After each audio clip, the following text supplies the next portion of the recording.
Mesdames et messieurs, bonjour et bienvenue sur le plateau de votre émission Femmes de la Cité, une émission qui valorise ces actrices de notre pays qui apportent chacune à sa manière sa pierre à l'édifice pour le développement de notre beau pays. Pour ce premier numéro, nous recevons Lembouba Mengue Delphine Peka, juriste de formation et présidente de l'association du Club des femmes juristes du Gabon, une association qui fait dans la promotion du droit et place la femme gabonaise au centre des décisions. Je suis Adiza Donjolé et vous regardez Femmes de la Cité.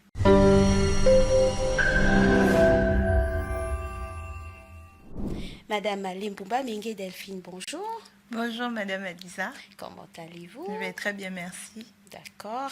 Alors, première question, parlez-nous un peu de votre amour pour le droit. Merci. Alors, mon amour pour le droit naît depuis mon enfance parce que j'avais mon défunt père qui était dans le milieu carcéral. Il travaillait. Il était commandant-chef en seconde de la sécurité pénitentiaire. Et au fur et à mesure que j'allais dans son bureau, je trouvais toujours des livres de droit, code pénal, code civil. Et ça vous a intéressé? Ça m'a intéressée.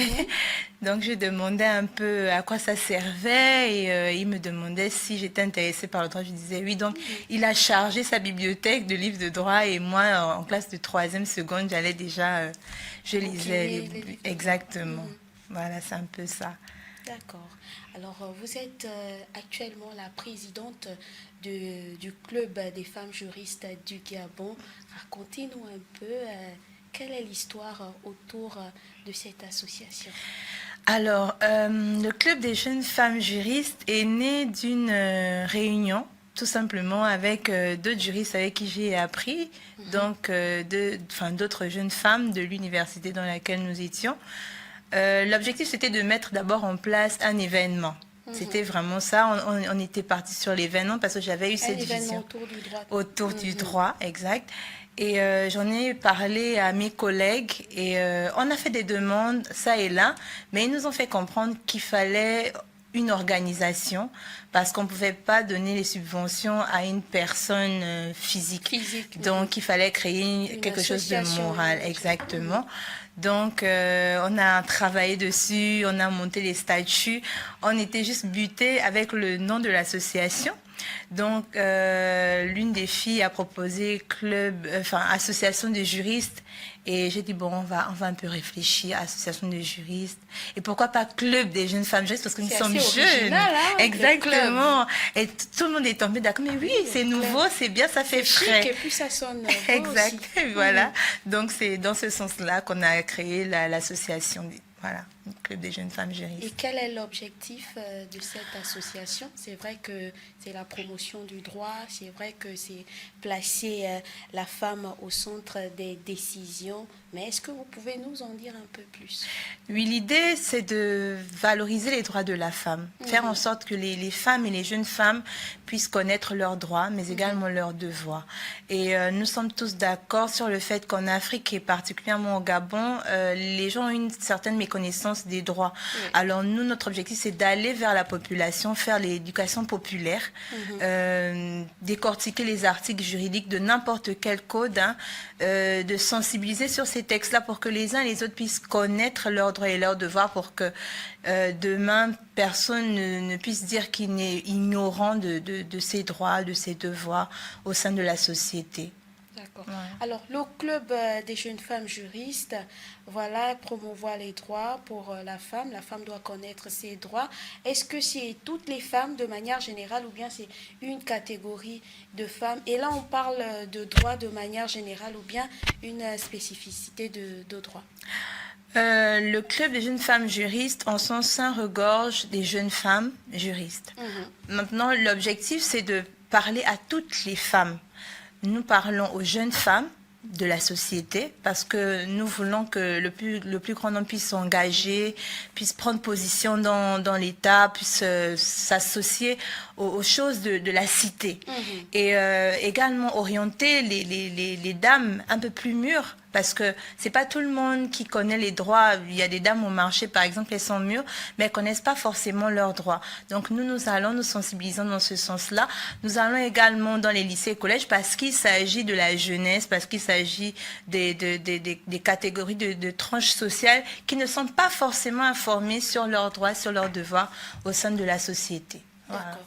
Alors, ça me donne envie de vous demander pourquoi c'est important qu'un citoyen d'abord connaisse ses droits et puis surtout une femme. Pourquoi une femme? Pourquoi c'est important qu'une femme connaisse ses droits? C'est important qu'une femme puisse connaître ses droits parce que la femme, c'est le socle même du monde, en fait. C'est la matrice, c'est la mère, c'est elle qui est à la base du fondement de la nation. Et c'est important qu'elle puisse connaître ses droits parce qu'une femme qui connaît ses droits a la possibilité de bien porter la cité. Exactement. Une femme qui connaît ses droits a la possibilité de bien gérer son foyer et de bien éduquer ses enfants et de faire de ses enfants des leaders de demain. Donc c'est important de connaître ses droits dans ce sens-là. Voilà. Alors, que pensez-vous des efforts du Gabon en matière d'épanouissement, de valorisation et de promotion de la femme, surtout en cette période de transition? Bon, là, je vais d'abord aller avant la transition. Donc, j'ai des dispositions. Nous avons par exemple des textes qui ont été pris. Donc, la loi numéro 6/2021 du 6 septembre 2021 portant élimination, par exemple, des violences faites aux femmes. Nous avons la loi organique numéro 11/2021 du 6 septembre 2021 déterminant les emplois supérieurs civils de l'État et le mode d'accès à ces emplois. Donc, tous ces textes qui ont été mis en place pour que les femmes puissent se reconnaître dans dans la cité, dans ce qui se fait. Quoi d'autre? Nous avons maintenant, en période de transition, l'objectif, c'est que nous pensons qu'en cette situation assez particulière du Gabon, les droits des femmes soient toujours respectés. Parce que les textes sont là, les textes ont été émis par le législateur, mais le problème, c'est l'applicabilité. Et donc, à ce niveau, nous nous battons, nous faisons ce que nous pouvons, les associations, les ONG, pour que les droits des femmes soient respectés au travers des textes que nous avons pris avant la transition. Ce n'est pas parce que nous sommes en transition qu'on ne va pas respecter les droits des femmes. Bien au contraire, c'est pendant la période de transition qu'il faut accentuer la volonté de pouvoir respecter les droits des femmes. À votre avis, les lois sont claires, les lois sont favorables, on va dire, pour la promotion, la valorisation, l'émancipation de la femme. Mais qu'est-ce qui fait qu'au niveau de l'effectivité ou bien de l'application de ces lois, ça bloque? Je pense, à mon sens, que c'est un problème de volonté. C'est un problème de volonté. Je ne vais pas dire volonté politique parce que les personnes qui gèrent la nation actuellement et ont également un regard particulier sur la femme. Non. Donc ça n'a rien à voir avec la volonté politique, mais c'est plus, à mon sens, au niveau des femmes nous-mêmes, voir nous ce que nous pouvons apporter à la nation. Parce que les textes sont là. Mais qui doit mettre les textes en application?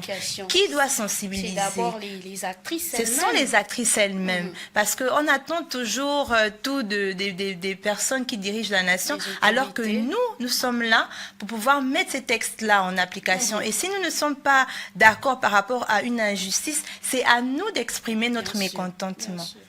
Avec toutes les voies légales, bien sûr. D'accord. Alors, on parle toujours de promotion, on parle toujours de valorisation.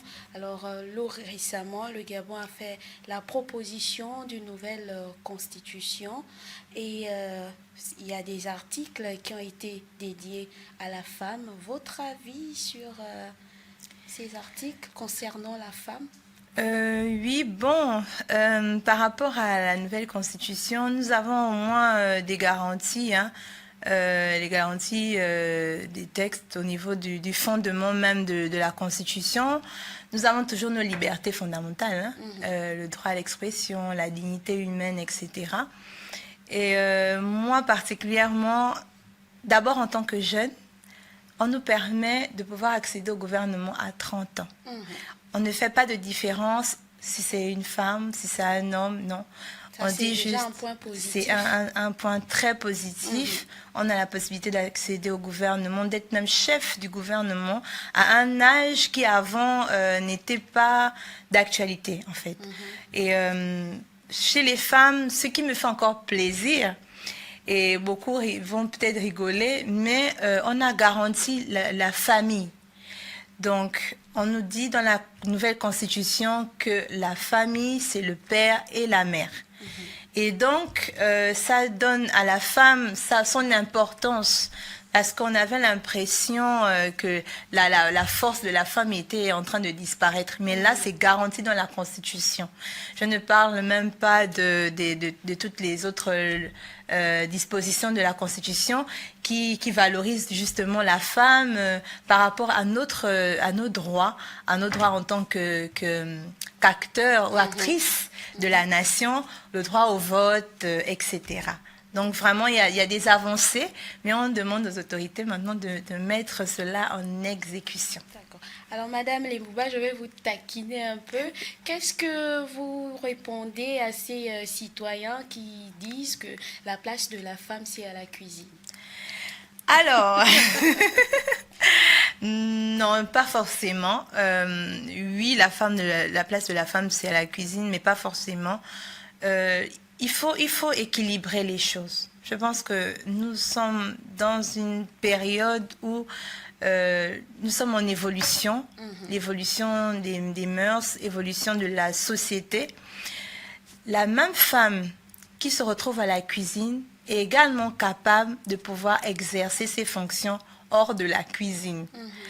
Mais c'est la même femme qui est épouse, c'est la même femme qui est mère, et c'est la même femme qui est dans la société, qui vend au marché, qui est journaliste, qui est juriste, qui est politicienne. C'est la même femme. Et comme j'ai l'habitude de dire, la femme est multitâche, multifonction. Et elle a la possibilité de tout gérer en même temps. Donc ce n'est pas seulement sa place à la cuisine. Pas à la cuisine. Exactement. Voilà, ce serait vraiment dommage de limiter la place de la femme à la cuisine. Alors on va revenir sur le club des jeunes femmes juristes récemment qui a initié sa première édition, la première édition du livre du droit. Qu'est-ce que vous pouvez nous dire autour de cet événement? Alors, la vision du livre de droit, c'était exposer les ouvrages des auteurs gabonais, faire la valorisation de leurs ouvrages. Lorsqu'on parle d'auteurs gabonais, on parle bien sûr des auteurs juristes, parce qu'il n'y en a pas assez. Parce que nous voulons susciter des vocations. Il y a des femmes quand même. Il y a des femmes, Dieu merci. Il y a des femmes. Nous voulons susciter des vocations. L'édition des ouvrages, c'est quelque chose d'assez coûteux. Parce que beaucoup sont obligés de sortir carrément du pays et trouver des maisons d'édition. Donc l'objectif, c'est les regrouper. Qui puissent même créer, pourquoi pas, une plateforme pour pouvoir s'entraider, pour pouvoir trouver des mécanismes pour réduire, par exemple, les éditions de leurs ouvrages. C'est vraiment ça, c'est valoriser l'écrivain gabonais, c'est valoriser le juriste gabonais parce qu'ils défendent dans leurs ouvrages des thématiques juridiques qui peuvent aider dans l'administration. Il y a des pratiques à l'intérieur, il y a des procédures à l'intérieur. Donc, ça peut aider dans les administrations, ça peut aider dans les palais de justice, ça peut aider dans les sociétés et j'en passe. Dans nos écoles, partout. Hein. Même dans les écoles. Même les commerçantes, c'est important. Bien sûr. C'est vraiment ça, pousser tous les juristes à rédiger parce que les connaissances sont là. Donc, pourquoi ne pas les transmettre? C'est vraiment ça l'objectif. Et nous avons fait la première édition qui s'est bien passée, Dieu merci. Voilà. Alors, pour finir, est-ce que vous pouvez nous dire un peu quels sont les objectifs, nous rappeler les objectifs, les missions du club des jeunes femmes juristes? Alors, les objectifs, c'est déjà ça, faire en sorte que la femme soit présente dans la société, faire en sorte que la femme puisse connaître ses droits, faire en sorte que la jeune femme puisse s'impliquer dans les choses de la cité, faire en sorte que les jeunes femmes puissent connaître leurs devoirs également envers l'État, parce qu'il y a les droits, mais il y a également les devoirs.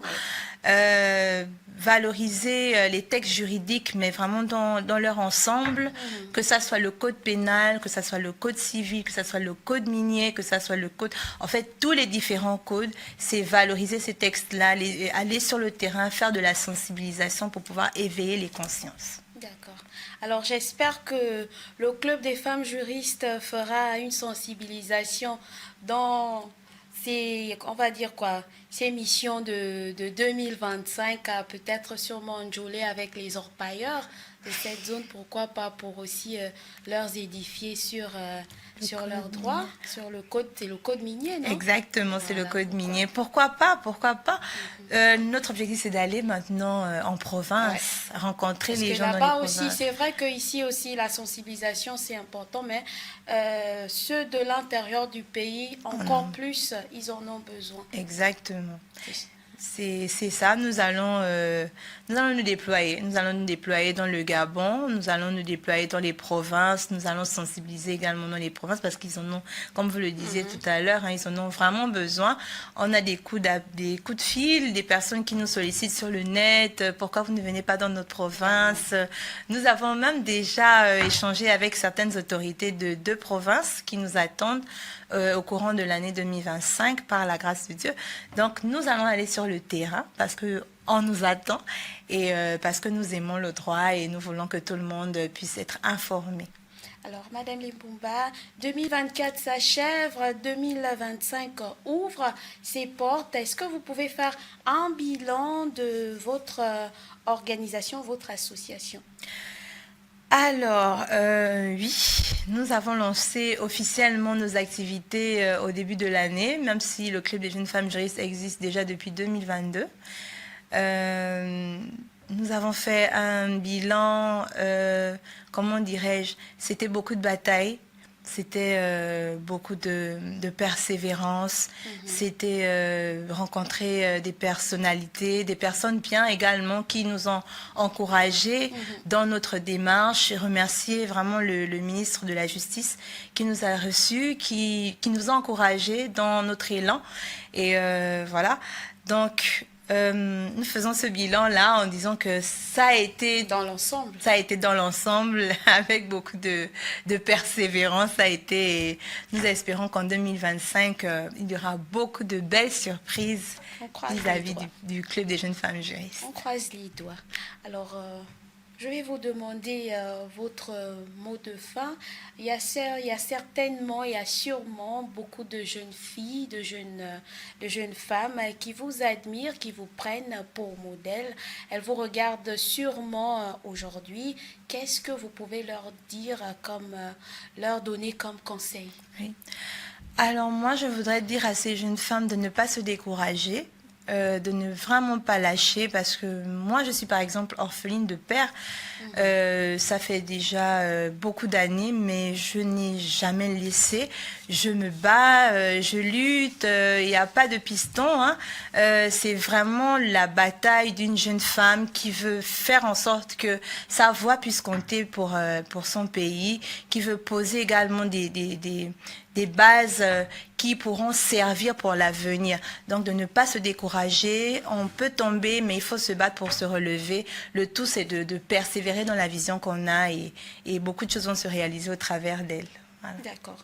Alors, quelle est votre, on va dire, votre vision de la femme gabonaise à l'avenir? Bon, je vois la femme gabonaise comme une femme qui est persévérante. Je vois la femme gabonaise comme quelqu'un qui se bat beaucoup. Et une femme gabonaise, quand elle a foi en elle-même, elle a la possibilité, comme on dit, hein, dans nos milieux, elle a la possibilité de déplacer les montagnes. Exactement. Je suis d'accord. Voilà, Delphine, merci d'être passée sur notre plateau, sur le plateau de femmes de la cité. Alors, avant de nous séparer, voilà, ça c'est notre livre d'or, un message, un mot pour signer votre passage à notre émission. Merci.